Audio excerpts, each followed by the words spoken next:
Today's episode of The Thriller Zone with David Temple is sponsored by The Story Factory and the visionary genre-bending debut novel Grand Theft AI by James Cox.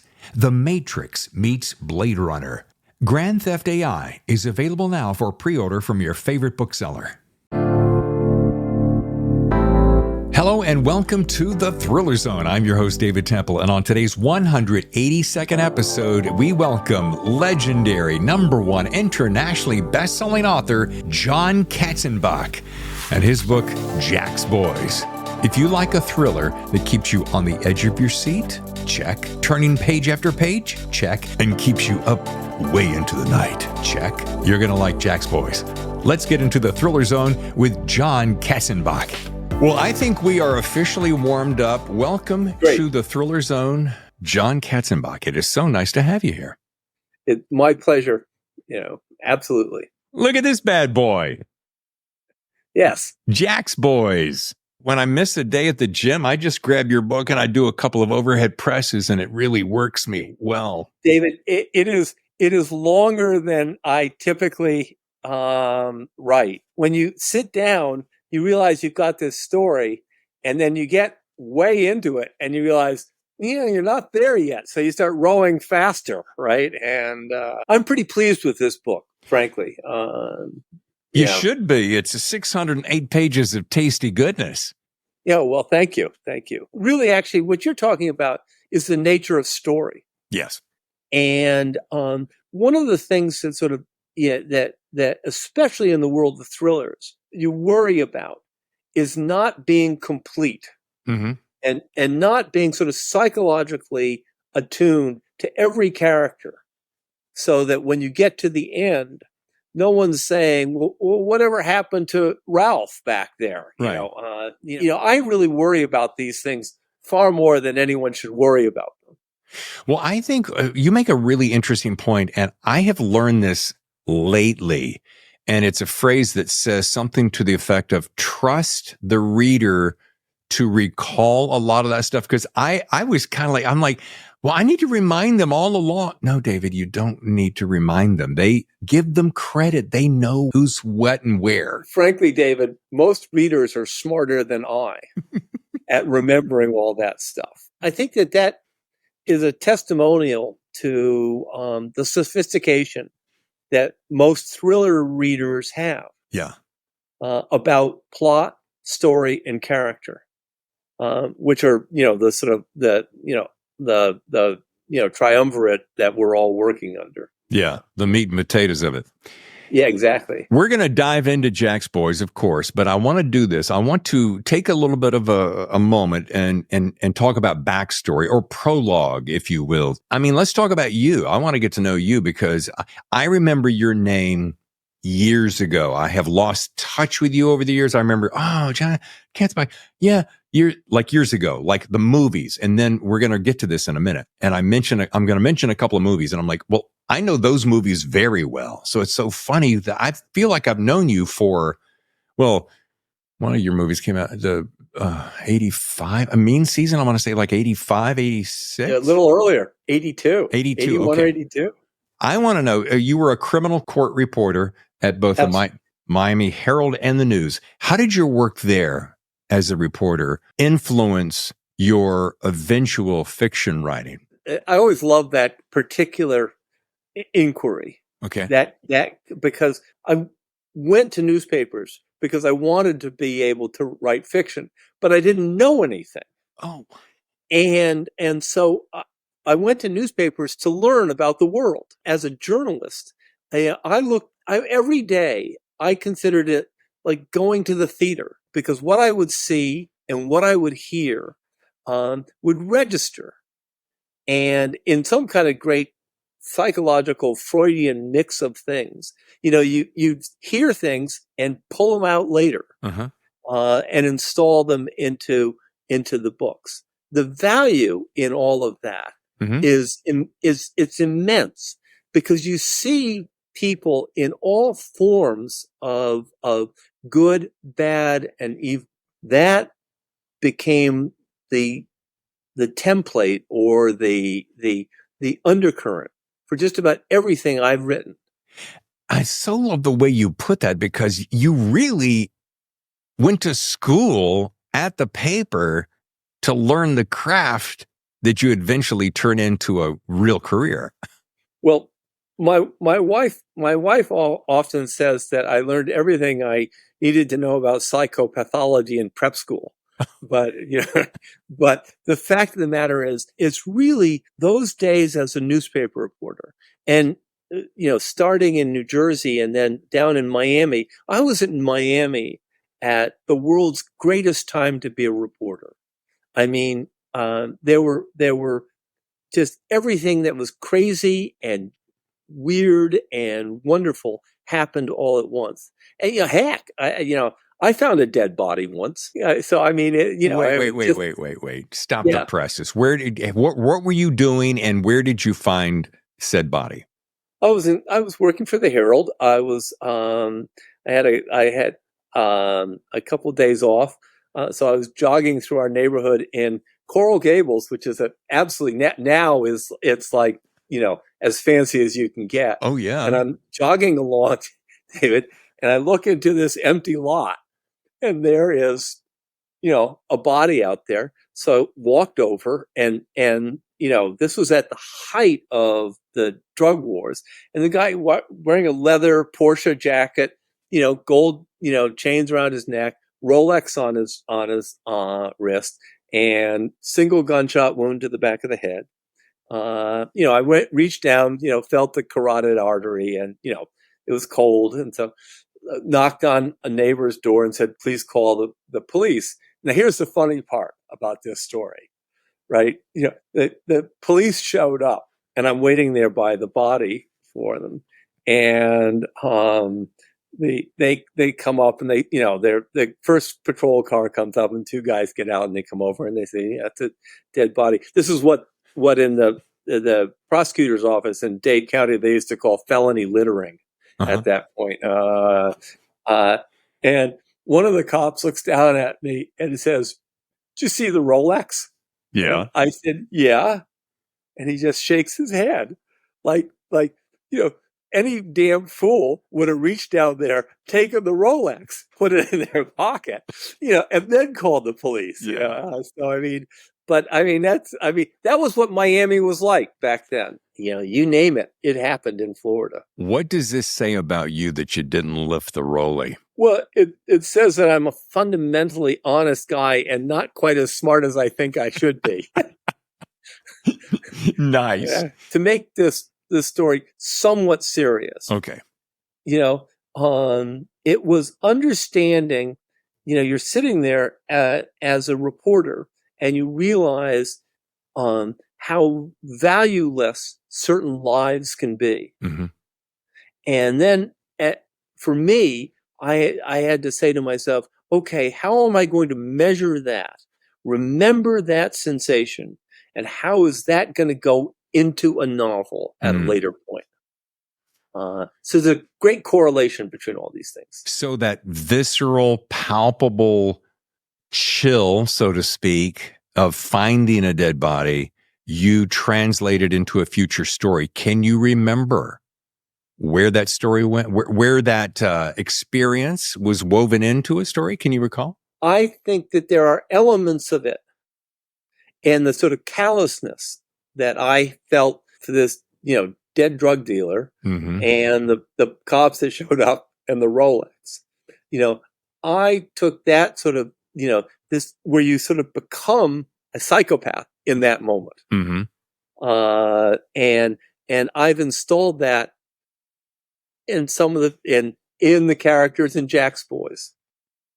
There are some twisted Nellies in there, that's for sure. We're going to drill down on that in just a second. But I got a two-part question, which I'm kind of famous for. How long were you at these two papers, ballparkish, and were you writing fiction on the side while covering the beat, or were you, because I got a pretty good idea that you're working long hours, long days in a week, but did you squirrel away some time where you would, inject some of that data that you were gathering while writing, or did you just kind of go, I just need to get this job done, and then later down the road, I'll start the real writing? I'm glad you asked that. Actually, there's the old saw about every reporter's got a novel in their desk drawer. Yeah. But mine was all in my head.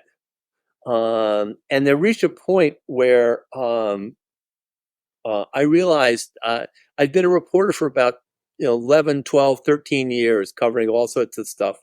And I realized that if I didn't take the time and try to write a novel at that point, that the opportunity might slide past. So I actually I I had to get a new apartment. I was with my soon to be wife, and we had to get a new apartment. And this guy had this wonderful old Gables apartment in a building that he was intending to tear down eventually. So he said to us, he said, "You guys can have the apartment. Is $140 a month enough?" It was like getting a grant.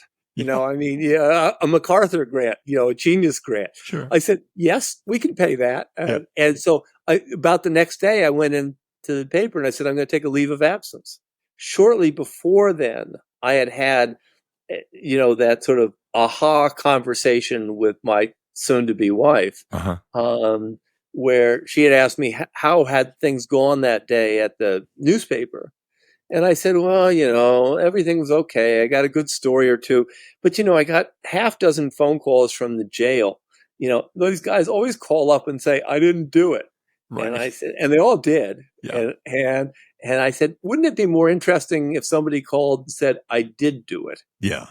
And that became, I went, and that became the basis for my very first novel, which is, a reporter gets a call from a guy saying, "Let me explain why I killed that person." Wow. And what's the name of that one?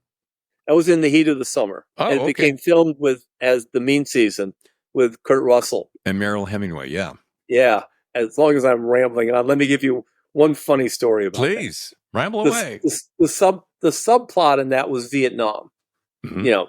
This guy was a vet and Vietnam vet. And when it came to the film people, the producer, David Foster, called me up and said, "Vietnam's been done. We got to lose Vietnam." And I, of course, said, "Well, we lost it once in real life. We can lose it again, I guess." But anyway, time passes, and they're filming the big final scene, and they're out in the Everglades, and there's these SWAT teams running around and helicopters going up overhead. And David turns to me and he goes, "Oh, I get it. Helicopters, SWAT teams, jungle. It's Vietnam." I go, "Yeah, it's a little late now, right?" But that's pretty much what I was trying to get at, right? And so there you have. I mean, that's that whole thing. But it was actually a wonderful moment. But that was my first book. Yeah, I love stories like that. And The Mean Season, if I remember correctly, because I used to have friends that lived in that part of the country when I was in college, and I think it was when the storm would roll in, it would be like those really miserable thunderstorms, and you think, "Oh, good, it's going to crack the heat and it's going to cool off." But what happens is it just saturated and made it worse, and it never got cooler, and so the nights were miserable. Isn't that loosely? That is absolutely the way it is. And without being too political here, Yeah. climate change just made it worse. What? Wait. Yeah. Yeah. No, my son and daughter-in-law live in Miami, and it was, the heat index was well over 100 in May.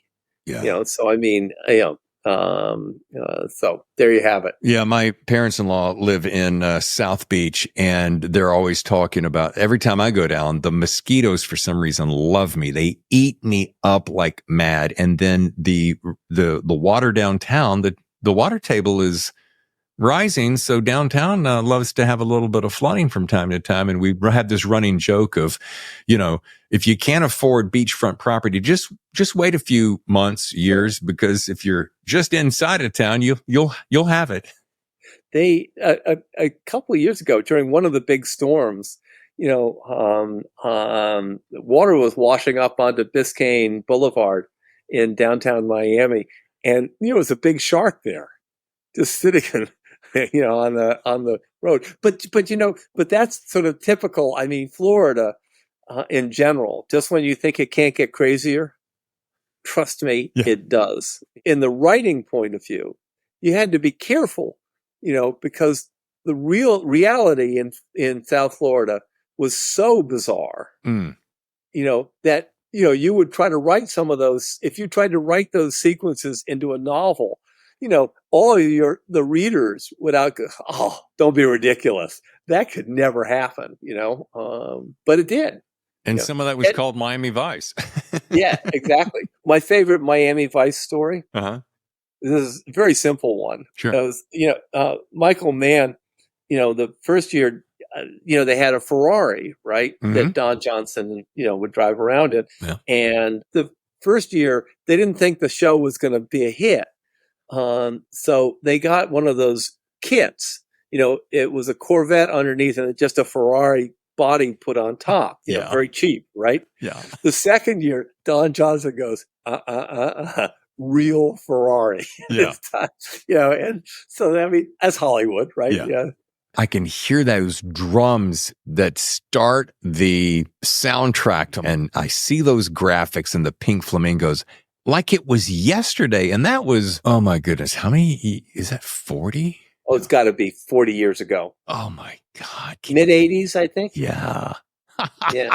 Michael Mann knew a few things about entertainment. Yeah, one of the film, directors and producers that I truly admire. And do you know that after Miami Vice, the first show happened, you could not go into a store in Miami and buy an unreconstructed linen suit anywhere.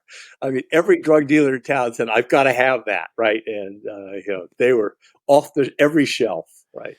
The world of pastels, yeah. And yes. And kudos to Michael Mann, because there's a cat who is still swinging for the fence every time I turn around. I mean, Heat 2 this last year. I mean, goodness. Yes. All right.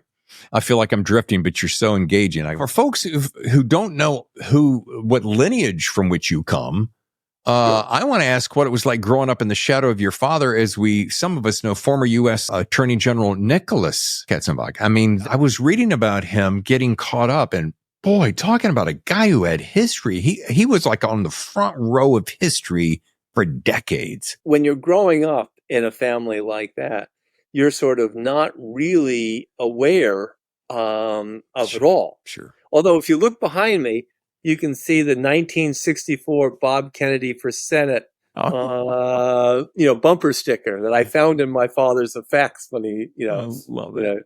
There were so many interesting moments in that, and that era. But the thing that you would take away from it is, and that I did as a growing up, was how much government was there to do good, and how they were all striving to improve, so much of life. And that, and in particular, I mean, you think of it, my father's most famous moment was, confronting George Willis in the famous schoolhouse door. Here's the funny story about that. Uh-huh. My dad was, fit and 6'2", and Wallace was a pipsqueak and 5'7.5". And I said to him, Dad, why didn't you just grab him and, move him out of the way like that? And my father said, well, what you can't see in the pictures is that there were about 4 or 5 6'5" Alabama state troopers right behind him. And, I didn't think they liked me grabbing their governor. So that made some sense, I guess. Yeah. About that. It was the interesting thing about growing up then was there was so much passion involved. Yeah. In that era, because we went from that into Vietnam, into the civil rights, movement, into so much stuff. And it was a fascinating time to be young. Just to make this all about me again. Yeah, please. When I came to writing HART'S WAR, mm-hmm. Which was the novel based on my father's experiences in World War II. That was where I really sort of learned about why he did the things he did when he was in government.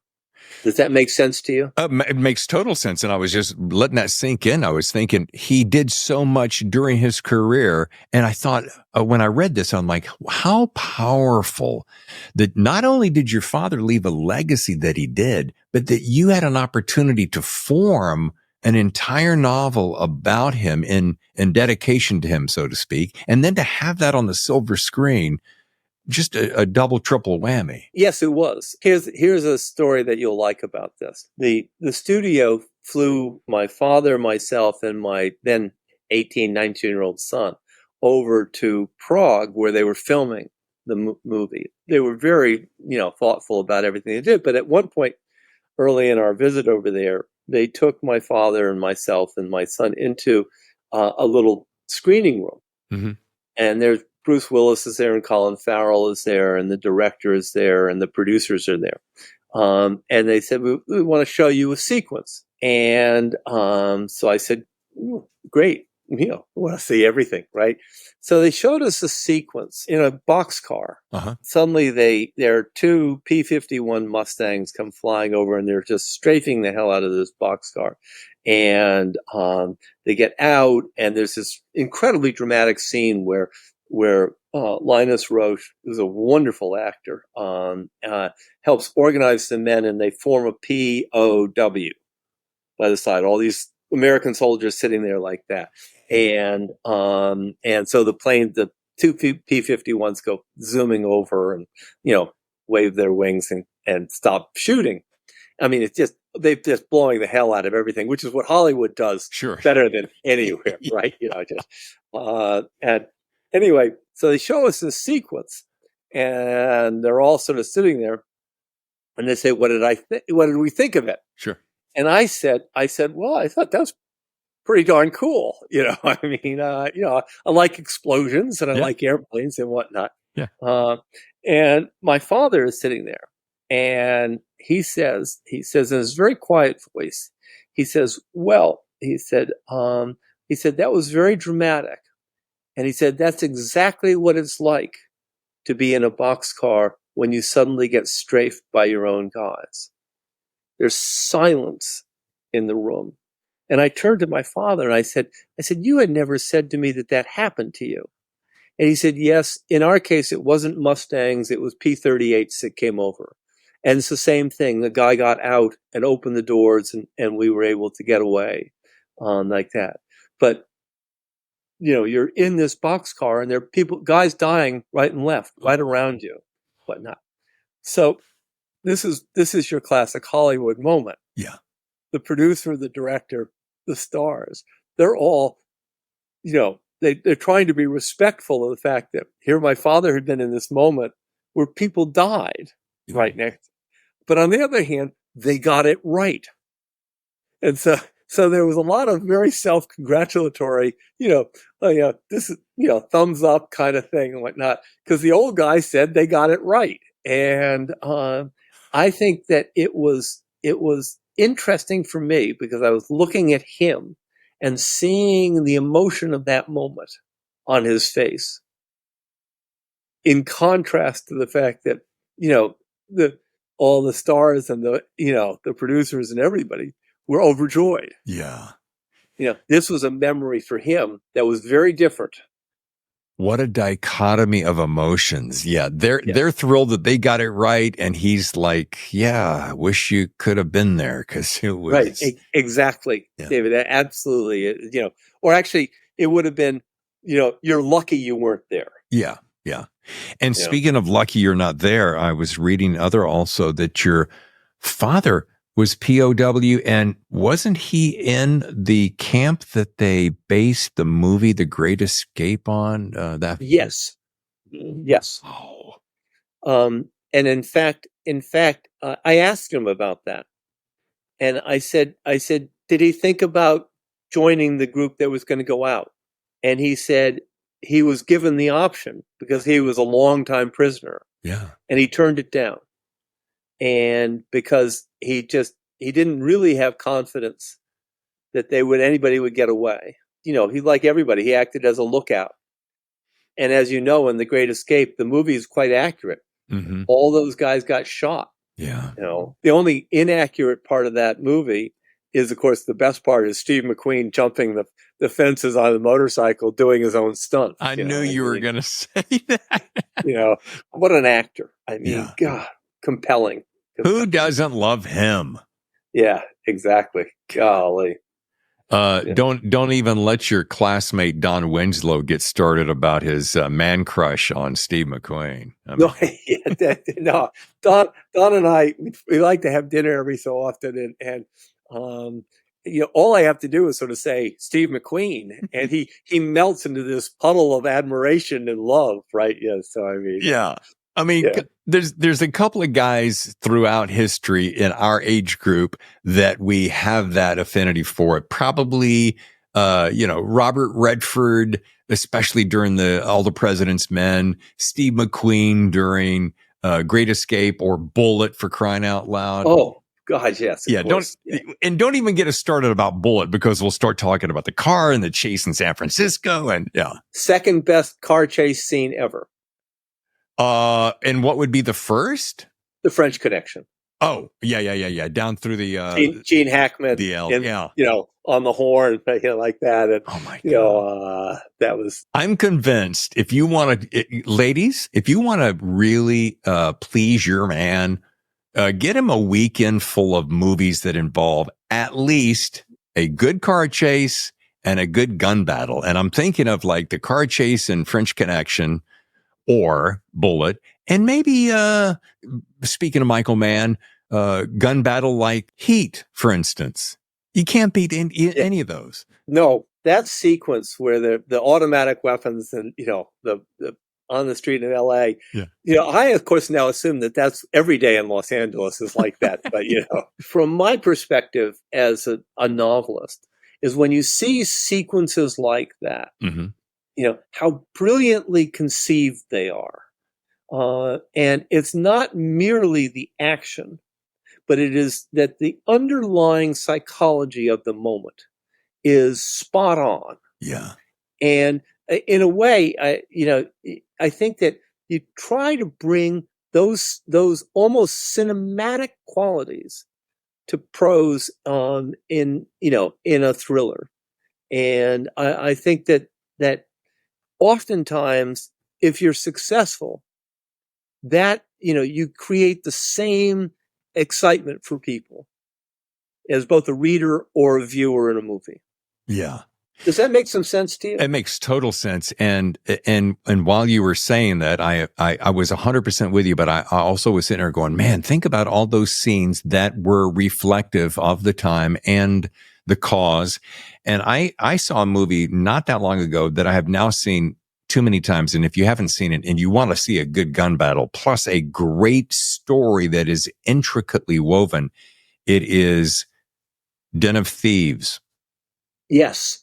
Boy. Yes. They're at the end when they're locked in a traffic jam and they pull out all their again, psychologically sound.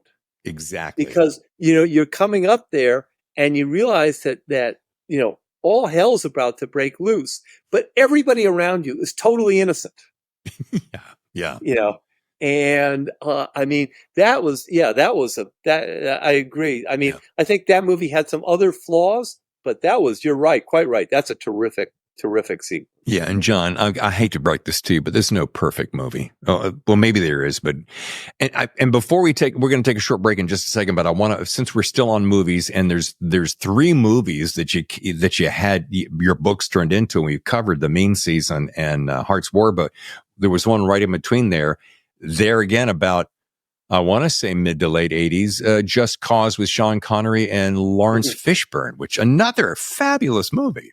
Everybody always mentions Connery and Fishburne, but it's Ed Harris, who plays the Blair Sullivan, the serial killer in prison. His performance, slightly over the top, but unbelievably wonderful. But you know what? I don't mind over the top from Ed Harris because that was such a wicked cool bad guy. Yes. And this was not, well, I'm thinking of other really good bad guys, but that, you're right. I apologize for not bringing him up in between Sean and Laurence, but I'm like, Ed, he just ate up the scenery in a good way. The most famous scene where he talks about how powerful he is was virtually taken word for word from the book. Nice.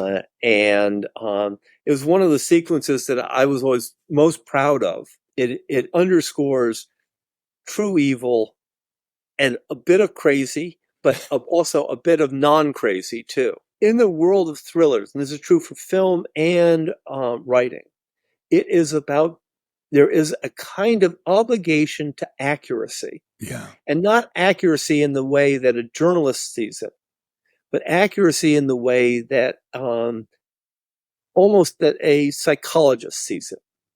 I keep saying that, but that's then you have to hit the right emotional chords, because that's what makes a shootout work. A sense of validity, so that it's real, so it's believable.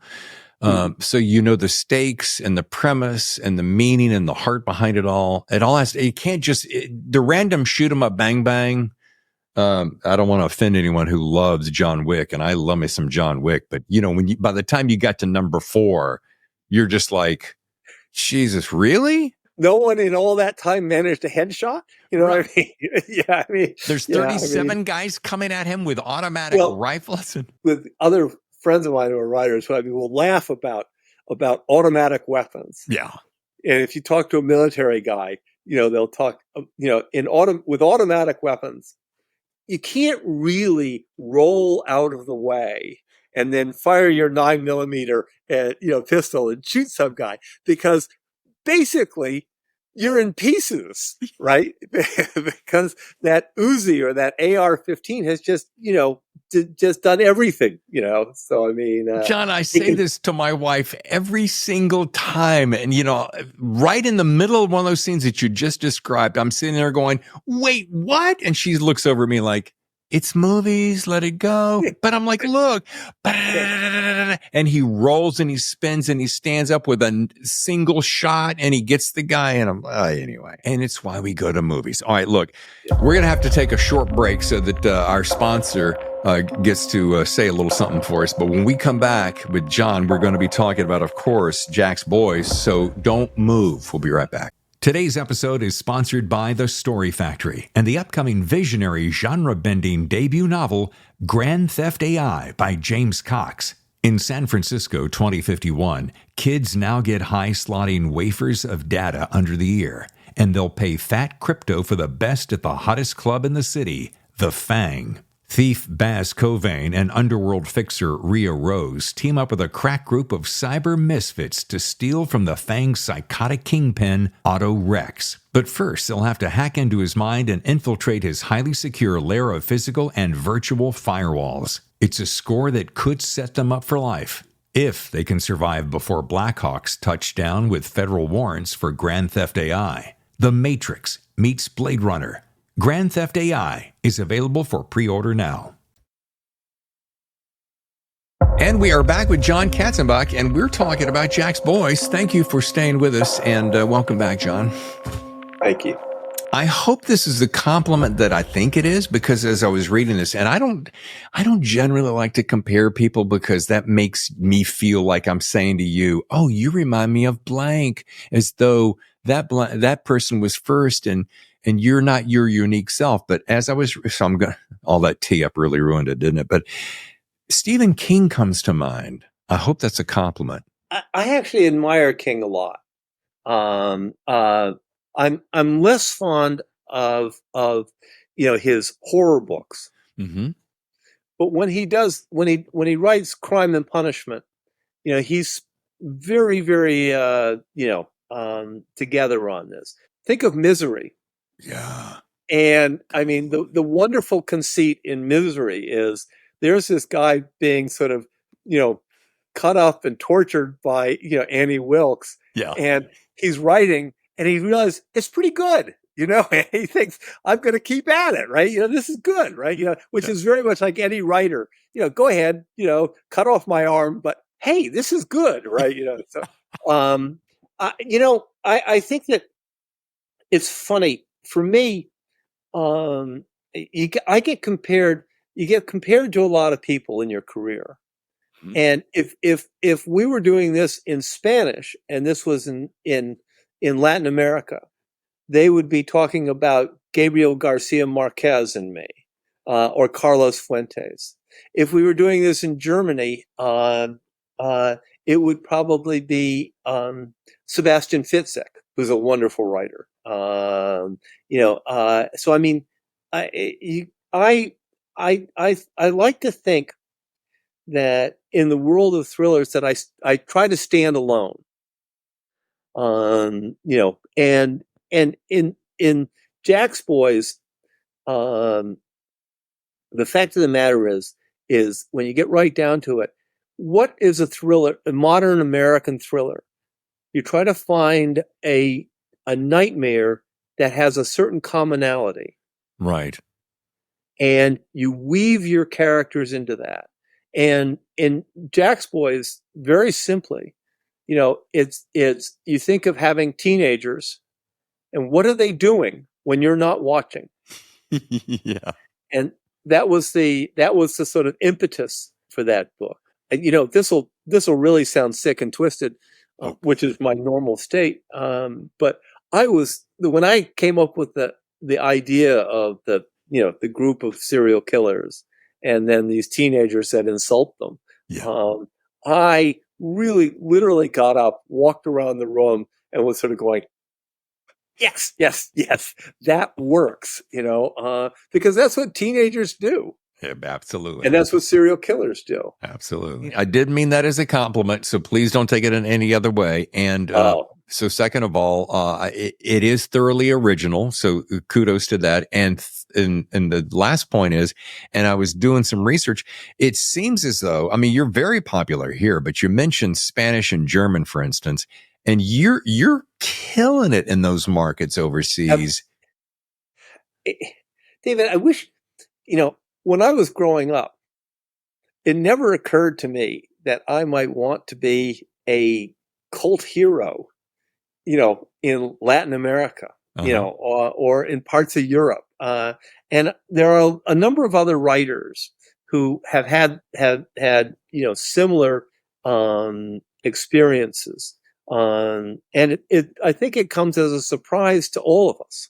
I think it reflects that different cultures, certainly Germany as opposed to Argentina, as opposed to Chile, as opposed to Mexico, as opposed to England, they all have different ways of looking at books Oh, and stories, and that come out of their own cultures.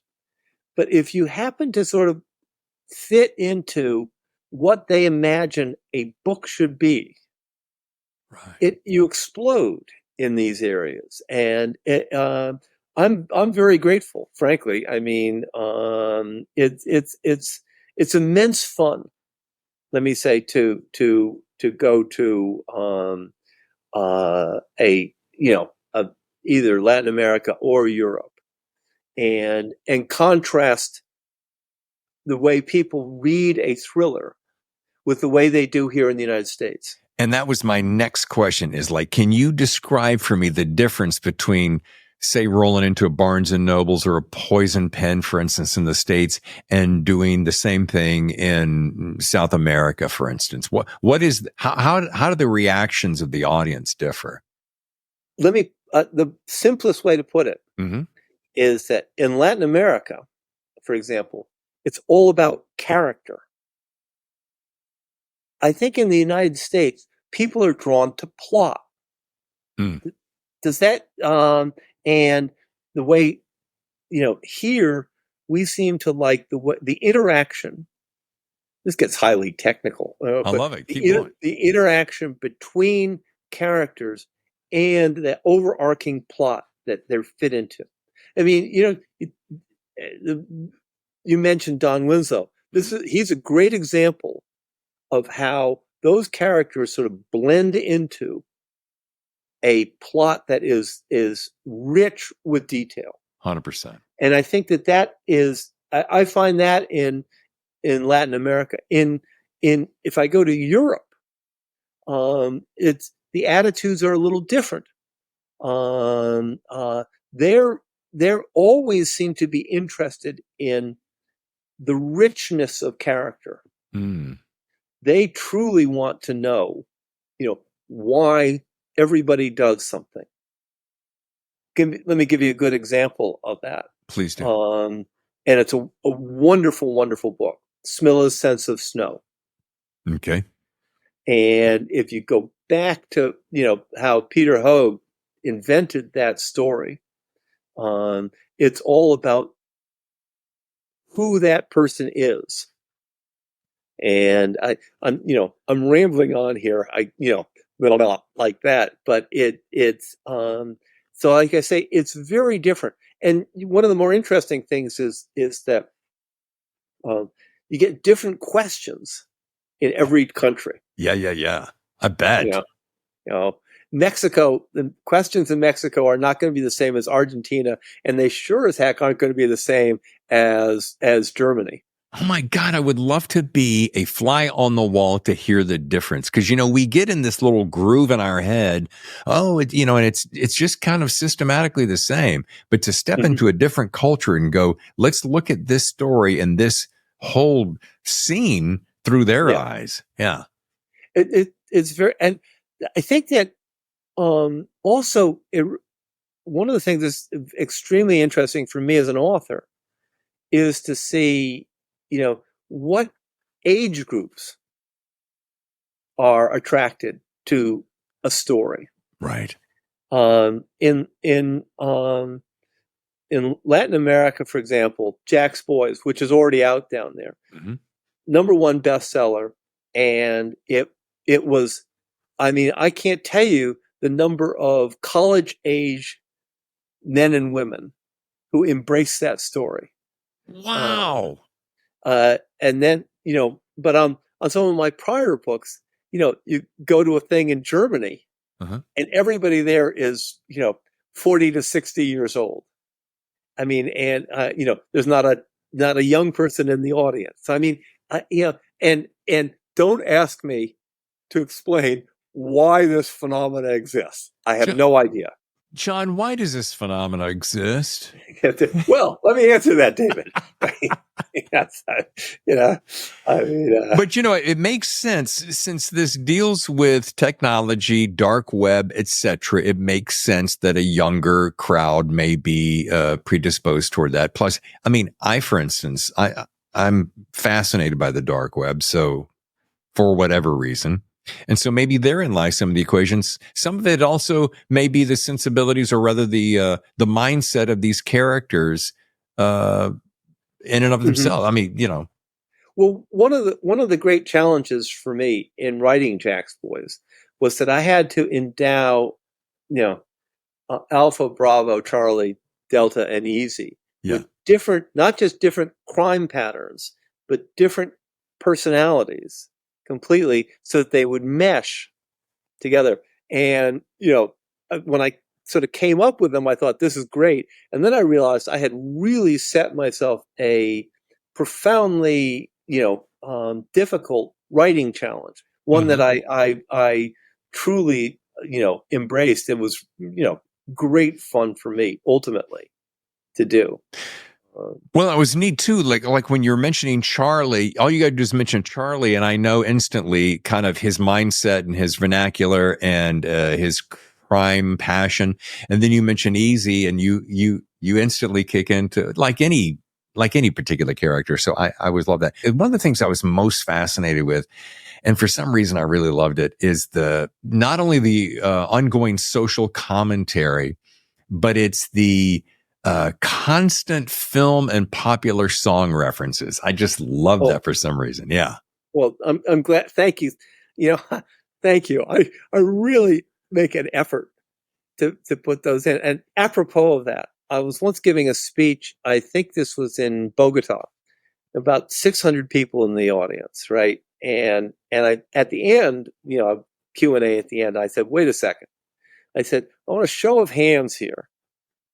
When I put in a musical reference, who listens to that? And 2/3 of the hands went up. And because, what it does is, or a literary reference, it evokes something for you, a 100%. memory. 100%. And so I really like doing that.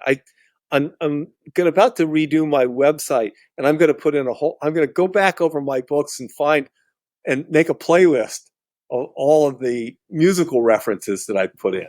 Please do. I think that would be so awesome. And if you want to take it one step further in that playlist, just hook it up to Spotify so that anybody who goes to your website can sit there and listen to the entire soundtrack. And I'll tell you, I want to jump on something that you just said. And this is exactly why I love the references. You'd mention a song. It wouldn't take me out of the story. That's the beautiful thing. I wasn't distracted by that. I just simply, with my other half of my brain, reached in and remembered the emotion that I was feeling during that time in history. And it was just a great little way to add a spice to the scene. David, thank you so much, because that's so reassuring to hear, because that's precisely why those things go in there. You can't stop somebody from reading, because that defeats the whole point of writing in the first place. But you want to evoke something inside them, and when you accomplish that, and I don't ever pretend to think that every time that it'll all work, because there's got to be some times when you go, who's that, right? But I mean, it's. Go ahead. I was going to say, going back to an earlier comment that we made about trusting your audience, if I'm a reader and I'm not picking up that song, or I don't remember that film reference, that's okay. I'll just let it slide by, because I'm still so engrossed in the story, it won't distract me. However, conversely, as I just said, if all of a sudden it brings up a song, I'm like, oh man, that was high school. I remember my buds and I would sit around and listen to that song, and it gave you that emotion, but you kept going. And the same with the films. Look how you and I have been talking for about 55 minutes, and we've mentioned 3, 4, 5, 6, at least 6 or 7 films. And I bet you dollars to donuts that in that conversation, you pulled something, could have been French Connection or Bullet or whatever. And you remembered the time, you remembered the feel of that era. There's going to be some kind of a visceral clue, a cue that hits you, that you go, oh man. But you're still in the story and you're still moving along. But it's references. It's just so. David, I think you're 1,000% right on this. Because what happens is I think that it triggers something inside, and if it's not a reference that you're familiar with, in other words, okay, I've never heard Saint Stephen by the Grateful Dead, so you just zoom right by it. Yeah. And maybe I'll go back and check it. But if you hear All Along the Watchtower by Jimi Hendrix, you can, and you remember that was playing, in the bar the night I had to slug that guy. Yes. And it has an impact. I mean, come on, think about it, John. The things that trigger memories. It's one of the best compliments I can pay you, is the fact that I can enjoy your story. I can be distracted from the everyday that we're all entangled in, but I can be reminded of these songs I haven't thought about for a while, or a movie reference I haven't thought about. And it really does make the whole experience fuller. Well, thank you. Yeah. Thank you. I mean, damn it, that's what we're trying to do. Yeah, exactly. Well, I was going to say, it's like icing on the cake. I want to ask you this one thing as we start to wrap up, because I know you got plenty of stuff you need to be doing. When you're writing, and specifically in the case of Jack's Boys, is there a message or a meaning or a feeling you hope your readers take away? Or do you find, you know what, I'm just aiming for pure entertainment. So, if you take something away, great. If not, you're just being entertained for 600 pages. That's good too. I mean, it's a difficult question. Good. The fact that, the second part. Okay. If readers don't take anything away and just enjoy the story and whatnot, that's fine. I'm okay with that. Mm-hmm. But the fact of the matter is, yes, I want to make some social commentary. I want to engage people in a world that has some meaning. Mm. And if they dive into that, and that becomes, it speaks to them, I'm even happier. Yeah. So I'm okay with either. I prefer the first, but the second is definitely okay. Very, very emotionally, psychologically difficult question. You should ask that of every damn author that shows up on your show. Consider it done, sir. Yeah. All right. Well, as we start to wrap, I have a standard close that I like to finish with because so many of my listeners come to me for this. They love hearing authors like you of your stature.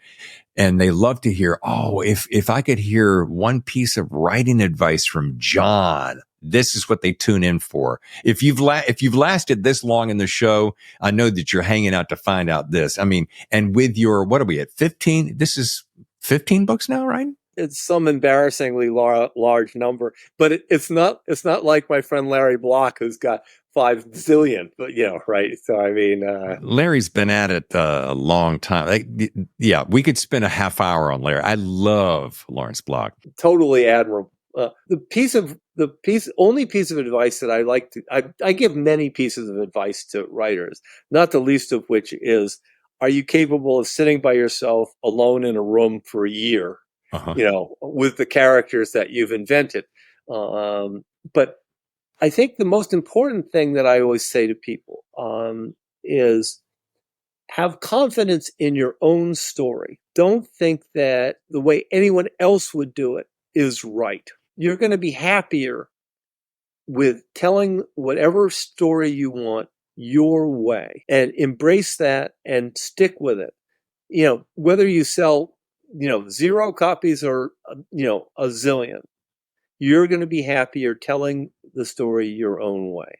Of course, the other thing I always say is you should always read the first chapter of Don Winslow's Savages because it's perfect.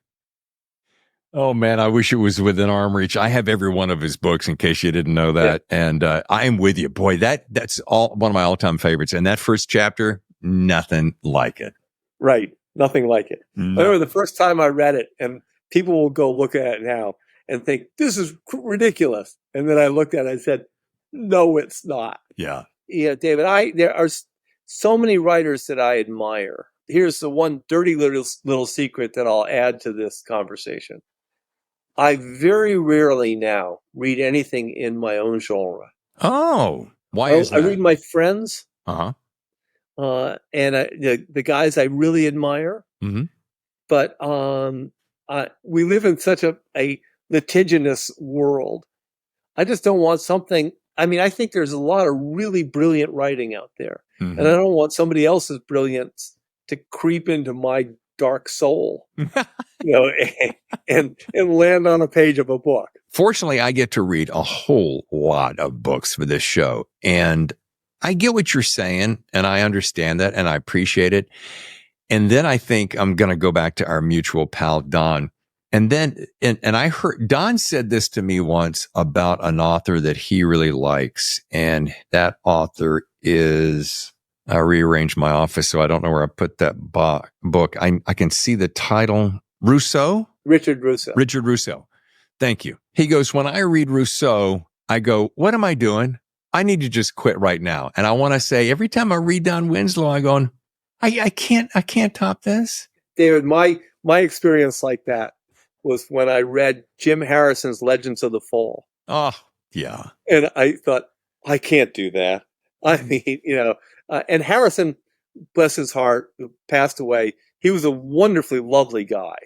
Yeah. But I thought, to write that whole book with a whole novella without, hardly any dialogue or, it was so brilliantly done, So I almost gave up. That was when I almost said, wrap it up, get a job writing editorials at a newspaper.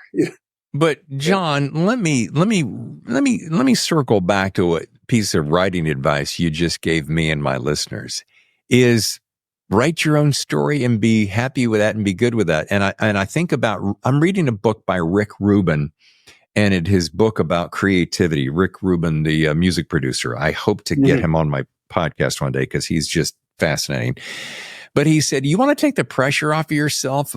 You know, you get all wrapped up in querying and all this stuff. How about just saying, hey, I'm going to write this book for me. I'm going to write it so that I'm happy and I'm pleased. I'm going to treat it almost like a journal entry, which is just for me. And if at the end I'm finished with it and I feel good about it and I pass it off to somebody and they like it, great. But if not, I'm not going to put that pressure on myself. And boy, has that just released something in my brain. David, that's what really, I obviously subscribe to that. Mm-hmm. I just would sort of suggest that that's just a different kind of pressure. Yeah. You know? Well, folks, if you want to learn more, visit johnkatzenbach.com. And of course, the book is Jack's Boys, and it'll come out tomorrow. John, this has been, I cannot express to you how thoroughly enjoyable and how honored I am that you took time to spend it with me. The honor is mine, David, and thoroughly, you know, I thoroughly enjoyed this. And frankly, you only pierced my heart with a couple of questions. You know, so I mean, you know, you made me squirm slightly. You know, I'm good at not indicating that I'm squirming. I know your secret's safe with me. Listen, just the fact that I got to, I mean, you're a legend in so many ways, and just the fact that you took time to talk to me, I'm very grateful. And your book is fun. It's good. It's unnerving. It's all the things that you want in a thriller and a mystery and a suspense. So. I hope you'll come back again sometime soon. Sit down and write another book. Yeah, I mean, it's easy peasy. Only takes a year, right? Exactly. What else have I got to do with my time, right? Yeah. Oh, so good. Thank you again. All right. Thank you. Folks, next week, as we kick off, can you believe this? We're kicking off June, and we're kicking it off with none other than The Real Book Spy. That's right, Ryan Steck, author of Out for Blood, the latest Matthew Red thriller.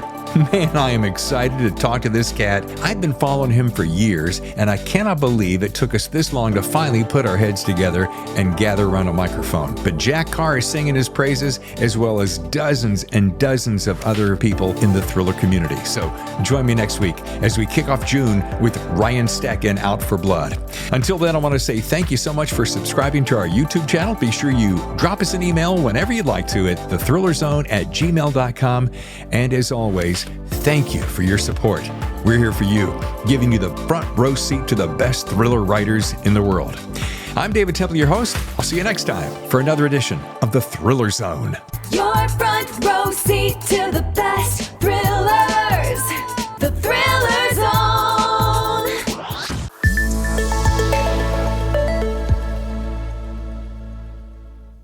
The Thriller Zone has been presented by The Story Factory and the visionary genre-bending debut novel Grand Theft AI by James Cox. The Matrix meets Blade Runner. Grand Theft AI is available now for pre-order from your favorite bookseller.